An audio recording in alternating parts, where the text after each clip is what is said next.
What's up, ladies and gentlemen? Welcome back. This is The Deep Corner, episode 26. I'm Rob St. Clair, and once again, I'm going solo this time.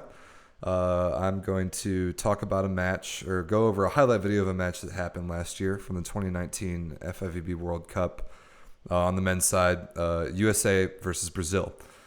This just kind of set the stage for it until we dive into the video. I'm going to do kind of the same thing that I did on the previous episode where I went by myself talking about that one highlight video. The World Cup is a tournament in the third year of every quad. We call a quad like the 4-year block that ends with the Olympic Games as far as the national team schedule is concerned. The World Cup is a tournament that follows the VNL, or formerly the World League, in the third summer of the quad, so 2019 in this case. And the World Cup usually serves as an Olympic qualifier, as like the first opportunity to qualify for the Olympics. The format is really interesting. It's just 12 teams, and it's just a straight-up round robin. No playoffs or anything. So just 11 matches per team, and the best record at the end wins the tournament. And normally, the top 2 finishers in this round robin format would get a bid to the Olympics. The U.S. won this tournament in 2015 in the previous quad, and that's how they got their bid to Rio. Now, the reason why it wasn't an Olympic qualifier this time around is because the Olympics, which would have been in 2020, but we now, of course, know they're postponed in 2021, are going to be held in Tokyo, Japan. And the World Cup is always held in Tokyo, Japan as well.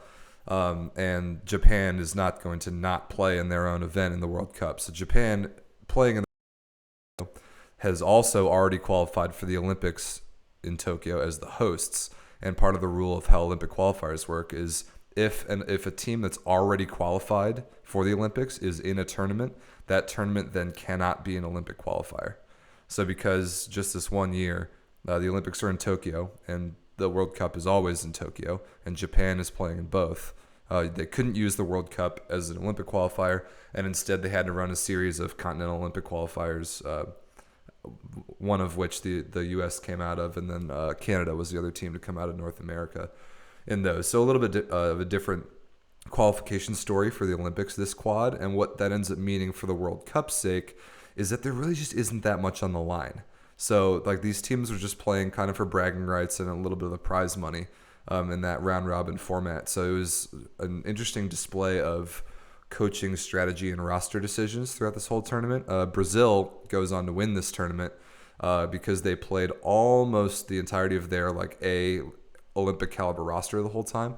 Almost no other team in the tournament did that. But this match that we're about to look at here is a good one because it's about as close as you can get to the starting lineups at the time of the U.S. and Brazil going at it in Tokyo last year.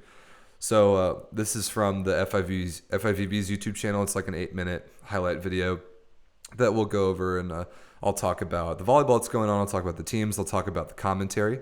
My guy Clayton Lucas is this British guy who does a lot of the solo commentary for the big FIVB events.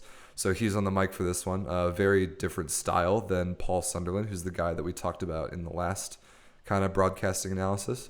So we'll just kind of walk through this highlight video. I'll link the original in the description of this. By the way, anyone who's listening on audio, you're definitely going to want to go back and watch the video of this one. Once you get the video pulled up, it's you're going to be missing quite a bit of it if you can't see what's going on.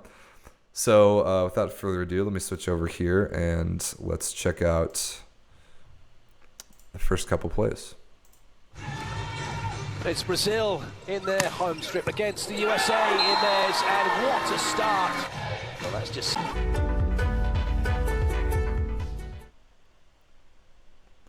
Nice. All right, let me go back to just myself here.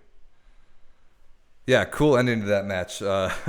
Bruno with a wide open, no block look for Allen on the right side, and he puts it straight down the line with no doubt. Commentator-wise there, you could tell that Clayton Lucas was being a little bit more excited than he usually might have been. Sorry, we got another video playing here. Good serve that needed it. All right, there we go. Match. It's 24-17. The match it's 2-0. The match is basically over. But he knows that the match point call's got to be the fun one. It's going to be the one that people remember the match by. It's the last thing that happens. you got to bring the excitement somehow. So he kind of manufactures his own just by getting excited about the play. And then the play ends up being pretty sweet, the match clinching play there for Brazil. So well done. A pretty solid job of commentating that match. An interesting job that he had there, taking a match that didn't really have all that many stakes to it and making it intense and exciting. Because like we talked about earlier, this entire tournament, the World Cup this past year, the winner of the tournament didn't really get anything. So the U.S. played a lot of starters that match. They clearly just didn't really have it. They weren't clicking on all cylinders. Brazil looked like they were, and they played their whole lineup with the intention of winning that tournament. But that tournament and that match analysis is the situation behind it is very different than the one that I did on the last broadcasting analysis or whatever that I did one of these when it was the World League Finals. It was like for a gold medal and then $1 million of prize money or whatever it was. So the stakes are different, and it's part of the commentator's job to make the situation within the season or the tournament or whatever clear to the viewers. And sometimes, you get matches that don't have that much on the line and that end up being 3-0 and not particularly close. And you, as the commentator, just have to make it exciting. You have to make it worth watching somehow. And Clayton Lucas does a really good job of that. If there's one thing he does really well, it's he gets excited about the volleyball that's in front of him. And that excitement is a thing that is universally translatable into any language, into any level of volleyball experience, into any level of volleyball viewership experience. Everyone understands excitement, and a commentator's excitement does a lot to get the viewer into the match. So yeah, that's it. That's it for that video. I'll make sure to put that link in the description. I'll be back, reasonably soon, hopefully with another one of these. We'll get to check out some more high-level action and break it down from a lot of different perspectives. So yeah, that's about it. Rob St. Clair signing off. We'll see everyone next time.